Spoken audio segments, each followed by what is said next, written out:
আসসালামু আলাইকুম। আশা করি তোমরা সবাই ভালো আছো। তো আজকে আমরা কিভাবে ফর্ম পূরণ করতে হয় ক্লাস 4, 5 আমরা সেটা শিখব। তো তোমরা ফর্ম পূরণের উপরে যতগুলো ভিডিও আছে সবগুলো ভিডিও দেখে নিও। তাহলে তোমাদের একটা ফর্ম পূরণের উপরে একটা ভালো ধারণা চলে আসবে। আর এই ফর্মটা পূরণ করতে গেলে আগে কিন্তু এইটা পড়তে হবে। তো দেখো এখানে সাপোজ আ মনে করো ইউ আর রকি ইসলাম। তুমি Rocky Islam. The result of your PEC তার মানে কি তোমার প্রাইমারি এডুকেশন কমপ্লিশন এইটার যে এক্সামিনেশন পরীক্ষার যে রেজাল্টটা হ্যাজ বিন পাবলিশড প্রকাশিত হয়েছে বা প্রকাশ করা হয়েছে। হ্যাজ বিন রিটেন লেখা হয়েছে। হ্যাজ বিন প্লেড খেলা করা হয়েছে। এরকম করে অর্থ করবা। তো এইগুলো পড়লে কিন্তু অর্থ করার যে টেকনিক সেইটা তোমরা শিখে যাবো, অনেক ভোকাবুলারি শিখে যাবো, প্রশ্ন পড়া শিখে যাবে। এটা তোমাদের স্যারকে আর বলতে হবে না যে স্যার আমার এই প্রশ্নটা একটু পড়ে দেন, আমি বুঝতে পারছি না। তোমরা নিজেরাই প্রশ্ন বুঝবা, নিজেরাই লিখবা। নাও এখন you have to get admitted তোমাকে ভর্তি হতে হবে। ইউ হ্যাভ টু রাইট তোমাকে লিখতে হবে। ইউ হ্যাভ টু প্লে তোমাকে খেলতে হবে। তাহলে হ্যাভ টুর পরে যা থাকবে সেটা কিন্তু তে হবে। তাহলে you have to get admitted তোমাকে ভর্তি হতে হবে টু ক্লাস 6 ষষ্ঠ শ্রেণীতে। ইওর ফাদার হ্যাজ ব্রট তোমার বাবা এনেছে। ইওর ফাদার হ্যাজ রিটেন তোমার বাবা লিখেছে। ইওর ফাদার হ্যাজ প্লেড তোমার বাবা খেলেছে। তাহলে এই যে হ্যাজ এর সাথে বা হ্যাভ এর সাথে যদি থ্রি থাকে তাহলে খেলেছে, পড়েছে, বলেছে এরকম হবে। তাহলে হ্যাজ ব্রট এনেছে, হ্যাজ রিটেন লিখেছে।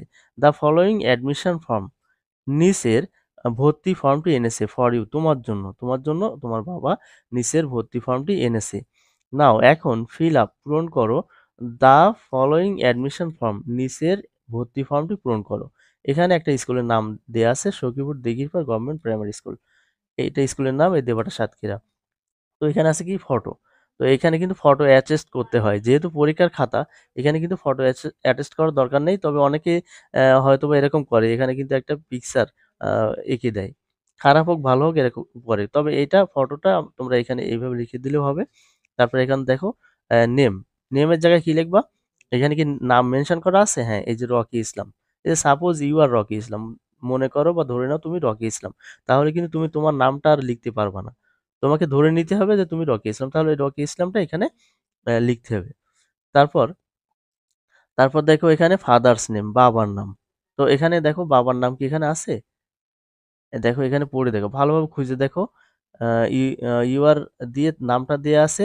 কিন্তু এখানে কিন্তু বাবার নাম কোথাও কিন্তু মেনশন করা নেই। যেহেতু বাবার নাম মেনশন করা নেই, সেহেতু তুমি তোমার বাবার নামটা দিতে পারো বা অন্য একটা নাম দিতে পারো। যেকোনো একটা নাম দিতে পারো। বাবার নাম হিসেবে। আর যদি মেনশন করা থাকে তাহলে কিন্তু অবশ্যই সেই নামটা দিতে হবে। মাদারস নেম এখানে কি আছে মায়ের নাম? যদি থাকে সেইটা, না হলে তোমার ইচ্ছামত একটা নাম দিবা। যে বানানটা সহজ হয় এইখানে কিন্তু কি করবা? যে বানানটা সহজ হয় সে বানানটা দিয়ে দিলে। তারপর ডেট অফ বার্থ জন্ম তারিখ।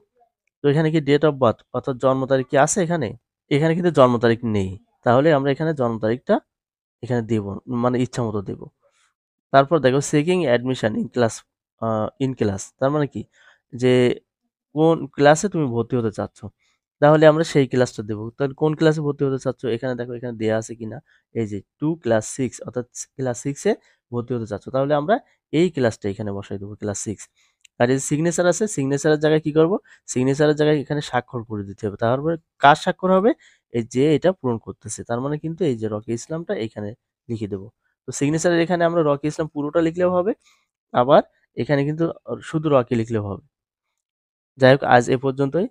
তোমরা সবাই আমাদের বাকি যে ভিডিওগুলো আছে ফর্ম পূরণের উপরে বা অন্যান্য দাগের উপরে সেগুলো তোমরা দেখে নিও। আসসালামু আলাইকুম।